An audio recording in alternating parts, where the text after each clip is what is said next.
Solitária. Banheirinho. Coloquei 4 comprimidos embaixo da língua. Meti outros 4 bem fundo na vagina e deitei em posição fetal. Chorei um pouco e acabei dormindo. Despertei com uma cólica fortíssima e à luz da tela do celular, onde alguém sem rosto escreveu: "Olá, já começou? O que está sentindo? Tenha calma, estou aqui." Ficamos assim, eu e uma desconhecida, trocando mensagens de texto numa noite que seria longa. Respirei fundo. Tive um sangramento intenso e, em certo momento, pensei em gritar, pedir a Dona Lúcia que chamasse uma ambulância, mas me segurei. Eu tinha que terminar aquilo, pois o fantasma da tela azul escrevia que ficaria tudo bem. E fui até o fim. Fiz tudo no banheirinho. Não tive coragem de ir para o quartinho. Não tinha coragem de olhar os santinhos da minha mãe na cabeceira da cama. Fiquei ali espremida, entre a privada, a pia e o mini-box. O curioso era que, ao contrário daquele banheiro gigante e luxuoso perto da sala, naquele momento o lugar minúsculo amenizava a minha sensação de desamparo e abandono. Ele era apertado como um útero para um feto gigante. Naquele momento, era o meu útero que se contraía, e meu coração também. Quem visse a cena me acharia ridícula, deitada no chão, em cima do tapete, com toalhas fazendo as vezes de travesseiro e coberta. Pus as pernas para o alto, apoiadas na tampa do vaso sanitário. O quartinho me assombrava, porque tudo ali tinha o cheiro, a cara e a marca da minha mãe. Era como se ela fosse entrar a qualquer momento com o lenço impecável, os olhos brilhantes e o sorriso sereno. Eu podia vê-la se benzendo no altar improvisado e orando baixinho. Gastei um pacote inteiro de absorvente numa única noite. Pela manhã, tomei um banho, lavei minhas roupas e o banheirinho. Tomei um remédio que fora recomendado, talvez um analgésico. Fiz um café, pus a mesa na sala, abri as cortinas do quarto e acordei Camilinha. Tirei seu uniforme do armário, servi seu leite, suas torradas, acompanhei a menina até o transporte escolar. Tudo aquilo que minha mãe faria. Enquanto subia de volta para o apartamento, olhei para o espelho do elevador e disse: "Bom dia, Irene.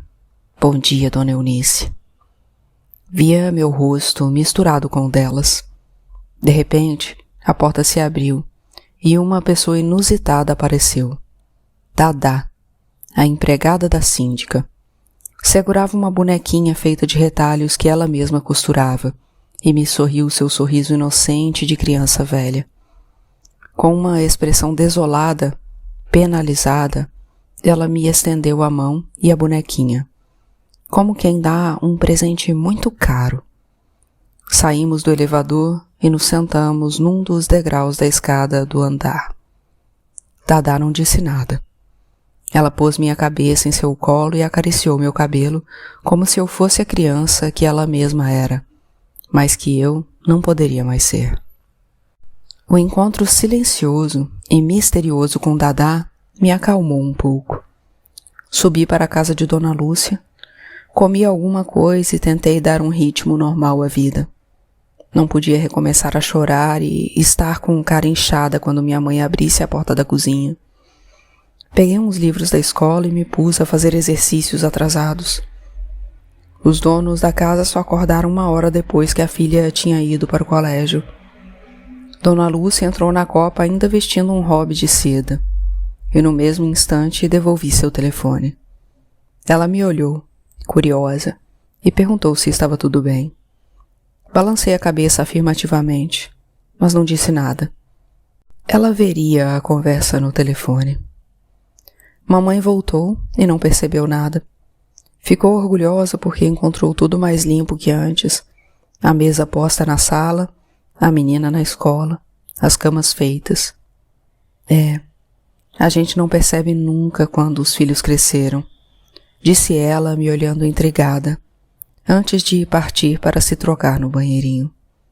Ela não sabia o quanto. Não sabia mesmo. Janela.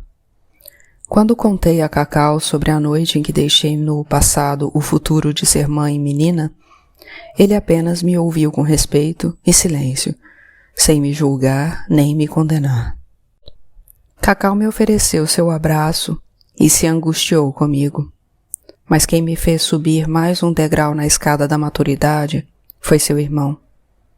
João também me ouviu sem emitir palavra, com a cabeça apoiada nas mãos e olhando para o chão. Contei que fiz tudo sozinha, trancada no banheirinho, e que Dona Lúcia me levou depois a uma clínica de uma amiga para confirmar se tinha dado tudo certo. Vi quando algumas gotas caíram dos olhos dele para o solo. Nunca tinha visto o João chorar por nada. Para mim, ele era a pessoa mais forte que eu conhecia. Então me preocupei. Ele, enfim, levantou a cabeça e me fitou com olhos vermelhos e um brilho de raiva. Seria por minha causa? A gente não tinha a menor condição, Mabel. Nem de grana, nem de cabeça. Você tem 14 anos e eu, 16. Somos pobres demais. Nisso, ela estava certa, mas... Olha, esses barões aqui não querem nunca perder 2 empregadas pelo preço de uma. Ela não fez isso por você. As mãos dele se crisparam, a voz embargou, o rosto enrugou. O João envelheceu ali, na minha frente, em segundos, aos 16 anos. Chorou copiosamente como eu nunca tinha visto antes. Ele, sempre tão respondão, tão arrogante, chorava de soluçar, e eu não sabia o que fazer. Meu coração se dilacerou ainda mais. Por fim, quando conseguiu se controlar, beijou meus lábios com suavidade. Pegou minhas mãos e me olhou fundo, de um jeito terno. Então, gatinha, olho vivo para não ficar presa nesse alívio e nessa gratidão. Nossos pais, por outros motivos, já estão. Como um pôr do sol que vai chegando de mansinho, dentro da moldura de uma janela elegante, ou como o amanhã que aos poucos tinge o céu com o mesmo rosa do poente do dia anterior, nossa vida foi passando. Eu e mamãe continuávamos ali, na gaiola dourada do edifício Golden Plate.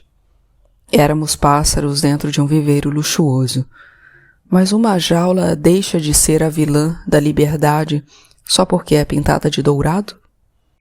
Tínhamos asas condicionadas que, vez ou outra, nos levavam para outros pousos. Nossa casinha no subúrbio distante ou para algum outro lugar, para o retorno ao criadouro, era certo. Foi olhando a belíssima vista do apartamento de cobertura, no pé do deck da piscina, que testemunhou o tapa na cara da dignidade da menina Irene, que saí da segunda infância para a adolescência, e desta para a juventude e para a vida adulta. Crescendo ao meu lado, sempre num estágio anterior ao meu, estava Camilinha. Enquanto eu era criança, ela estava no berço. Quando eu era adolescente, ela fazia travessuras e estudava em uma escola bilíngue. Girando ao redor daquelas vidas estavam as nossas. Eu e mamãe, 2 satélites no entorno daqueles planetas. Dividíamos o quartinho, mas, à medida que eu e a filha única daquele casal crescíamos, eu e minha mãe fomos nos distanciando uma da outra, e acredito, de nós mesmas. Terminamos o ensino médio com ótimas notas, eu e o Cacau. Jurandir e minha mãe estavam quase mortos de orgulho. Pela segunda vez na vida, o Jura pediu o playground e o salão de festas para comemorar. Ninguém em nossas famílias tinha ido tão longe nos estudos, e nós estávamos muito próximos de um passo ainda maior, a universidade.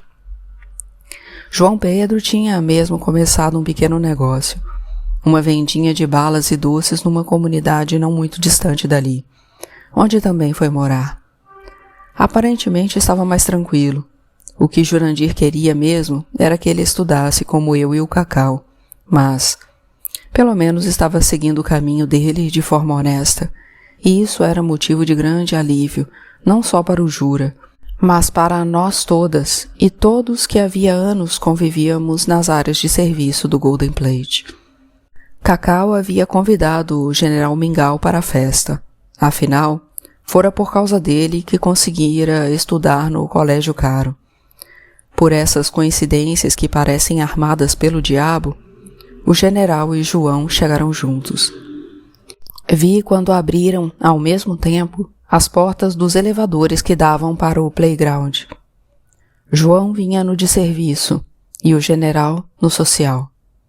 Hilda, como sempre, estava atrás, empurrando sua cadeira. Ele tinha envelhecido bastante, mas sua língua seguia enérgica, como se o tempo não tivesse passado. A festa foi animada, com alguns amigos do colégio chique do Cacau e outros da minha escola pública. Mas a presença de uma pessoa em especial me emocionou demais. Dadá, que apareceu rapidinho na entrada da escada de serviço e me chamou com um gesto apressado. Presente de formatura. Seja feliz, disse, me entregando outra bonequinha de pano costurada por ela. Foi uma das poucas vezes em que ouvi sua voz, e a abracei como se ela fosse a boneca. Na verdade, era sim. Ela era aquela bonequinha. Eu queria saber mais sobre ela, como tinha ido parar ali, trabalhando para a Dona Imaculada, a síndica, como era sua vida, quem era a sua família. Mas Dadá não aceitou ficar para a festa e subiu correndo de volta para o apartamento do primeiro andar, de onde raramente saía.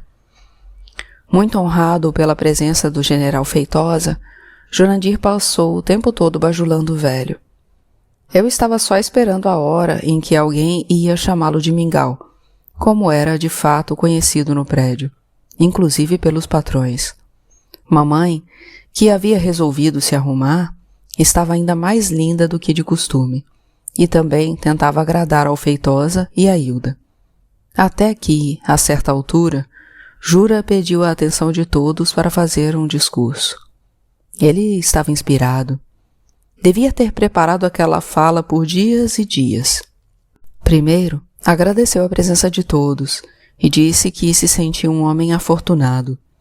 Utilizando uma imagem poética, se referiu à vaga arranjada pelo general como uma janela de oportunidade para o filho, algo que possibilitaria que tanto eu como o Cacau fôssemos os primeiros das nossas famílias a, se Deus quiser, entrar para a universidade. Mas foi aí que o Mingau entornou. E também, se Deus quiser, sem a bobagem e a desonestidade das cotas. Olha como estamos aqui, todos iguais, humanos. Os convidados se entreolharam. Meus amigos da escola pública olharam para os amigos da escola chique do Cacau, que, por sua vez, devolveram as miradas de estranheza. Só então percebemos que estávamos em lados opostos do salão, e o general no meio. Ia subindo o volume da fala como um mingau de amido de milho bem grosso, mas sem açúcar. Estávamos quase na segunda década do século XXI, e eu via que outras janelas de oportunidade de fato se abriam, mas, ao mesmo tempo, o caldo do país estava engrossando, e não dava para ignorar esse fato. Não dava para fazer como todos naquela festa, que apenas fingiam prestar atenção na palavra que o Mingau roubou do Jurandir.